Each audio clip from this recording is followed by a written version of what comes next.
So 5 things you didn't know about Dave Dobbs. First, I was born in a toilet. Tragic piss taking when I was a kid, as you can imagine. But you know, I'd be straight in there with a strong defence that if someone hadn't chucked me a log, I'd have probably drowned. And here I am, wallowing in shit. This is the shit pit on the site that I live. And it is a compost loop. Have a shit, chuck a little bit of sort of like sawdust in there, dries it all out. The trick to it all is keeping it dry.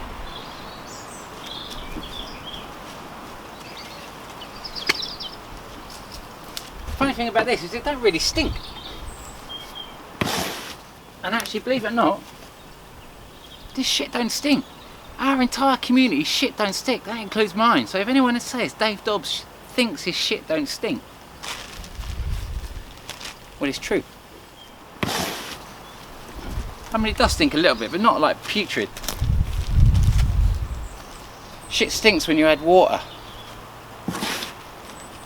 and that breaks up the process. Or worse still, you add chemicals and you try and kill the bacteria like it's some kind of infectious disease, and actually the bacteria is there to sort of like it's to consume all the bits that the body didn't need, and it sort of like digests it all, and it in turn shits out nitrates, and that's where we get our nitrous based fertiliser. You know, and then of course in 1850 we discovered guano. What an amazing discovery that was. It was like fossilised bird shit off the coast of Peru, and there were, I don't know, thousands, maybe even millions of tons. For some reason I've got either 20 million or 20,000 tons, but I guess it would have been 20 million tons of fossilised guano was exported from Peru in over a 50-year period. And it went all around the world, and every garden, you know, you didn't have to leave fields fallow anymore to sort of like produce premium grade crops, bumper crops every time, because you could just add the nitrates artificially without actually adding any creatures or any human shit to it. It was just a quicker process. But of course that ran out in 1900, around about the time we learned how to make ammonia, which was the fundamental ingredient in nitrous based fertiliser as we know it today, which takes massive volumes of oil. And so when we think about oil burning, we often think about all the stuff we make like cars, and then we think about, oh, maybe it's just to feed our cars. No, it's actually to feed us. And when the oil starts running out, or when we lose economic hegemony of the oil, then we all start worrying about, and we think, oh my god, what's going to happen? And in the meantime, you know, in the situation we're in right now, confrontation with Russia because of an oil crisis, confrontation with Iran, confrontation with Iraq. It's all about oil, isn't it? And then, so we break off our ties with Russia. We're no longer getting their natural gas. It's all been cut off because of this confrontation over the Ukraine. And so, because we lose the gas, now we've got to find other ways to make the gas. So we're going to frack our land, which is going to pollute our water, to get the gas that we were having before when we had a good relationship with Russia. But hang on, so we start fracking the land, which destroys the water. But hang on, we need the water because we need that to wash away our shit. Sanitised water to wash away your shit. Adding water to poo stops what's called an anaerobic process.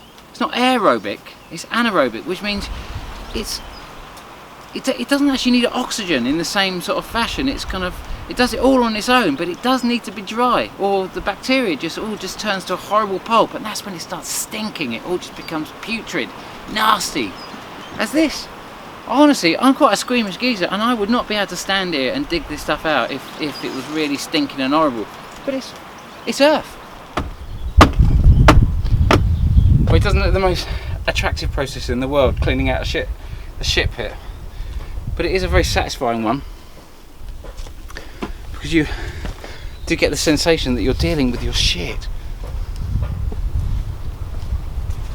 We've all got to deal with our shit at some point or other, haven't we? And that's the funny thing about this world, is that shit is actually really quite beautiful. Shit is the go-between life and all the life that can be. Without shit in the middle, no future life can exist. Shit is your gift to the world. Without it, you can't pass on life. Okay, so once we had this nitrous-based fertiliser, which was discovered at the beginning of the last century, then we sort of ended up with this situation where we, 1850 the population was 1.3 billion. By sort of like, now it's over 7 billion, and that's largely due to nitrous-based fertilisers, which have been developed and have they've just caused this massive bumper crop, and that's all directly tied to our oil. Mixed heavy, Mixed. you don't get quite as much for that.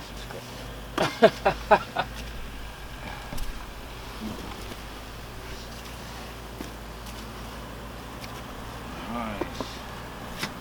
Okay. Yeah. Then, yeah.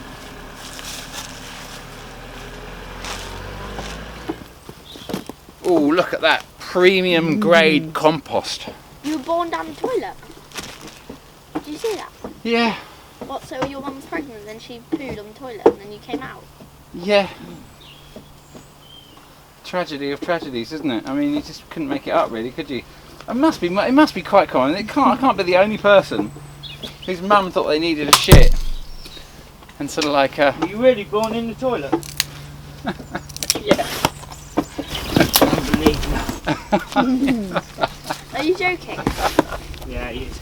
No. Are you sure?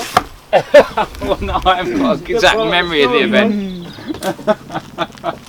Is it true though? My grandfather sort of tried to get loads of toilet paper down there. He tried to get loads of toilet paper down there, so he sort of like. Why? I don't know why. I mean, apparently he picked me up, and then actually he managed to pick me up, and then immediately dropped me because I was too slippery and dropped me on my head. So, but apparently it's a good berth on the floor in the bathroom. Oh, not in the toilet. Yeah, I'd already come from there. Things were. I don't really get it. Hope you're videoing this bit. This is the best part, isn't it? See, community efforts. You see, toilets are I don't know. Disgusting. Are they disgusting? Horrible. Smelly. Blech. So anyway, so the first thing about me is that I was born down a toilet, and sometimes I think that, sometimes we think we're full of shit, sometimes we think our mates are full of shit, sometimes we think life is shit, and actually I think sometimes life isn't shitty enough. We need to embrace our shit and deal with it. And so, yeah, dealing with our shit. So that's number one, anyway. That I was born down a toilet. Number two.